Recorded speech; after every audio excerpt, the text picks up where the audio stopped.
కీలకమైనటువంటి విషయం ఇప్పుడు తాజాగా బయటకు వచ్చింది ఏంటంటే, కేంద్ర ప్రభుత్వం దృష్టిలో మన రాష్ట్రంలో ఉన్న పంచాయతీల సంఖ్య ఒకటి ఉంది, రాష్ట్ర ప్రభుత్వానికి ఇచ్చేటటువంటి నివేదికలో మరొక లెక్క ఉంది. అంటే ఇక్కడ ఉపాధి హామీ పథకం లాంటి దాంట్లో కేంద్ర ప్రభుత్వం టోటల్గా దేశవ్యాప్తంగా ఉన్న పంచాయతీలు లెక్క కడుతూ నేషనల్ పంచాయత్ ప్రొఫైల్ పేరుతో డాక్యుమెంట్ విడుదల చేసి, ఇందులో దేశంలో మొత్తం 2,55,197 పంచాయతీలు ఉన్నాయని ప్రకటించింది.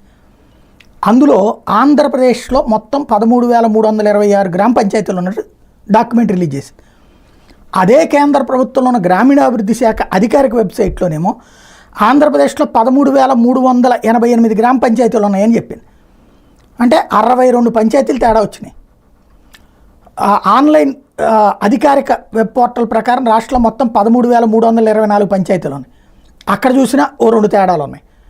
ఓవరాల్గా అసలు ఈ కొత్తగా పంచాయతీలు వచ్చినాయా, లేకపోతే ఉన్న పంచాయతీలు రిజిస్టర్ కాలేదా, టెక్నికల్గా ప్రాబ్లం వచ్చిందా? అదేదో చేపల చెరువు అనేదో సినిమా తీశాడు కదా, చెరువును దొంగతనం చేశారని చెప్పి పోసాని కృష్ణమురళి, అట్లాగే పంచాయతీలను ఎవరైనా ఎత్తుకుపోయారా అని ఎవరైనా కేసు పెడితే అప్పుడు తెలుసుద్దేమో ఇదంతా.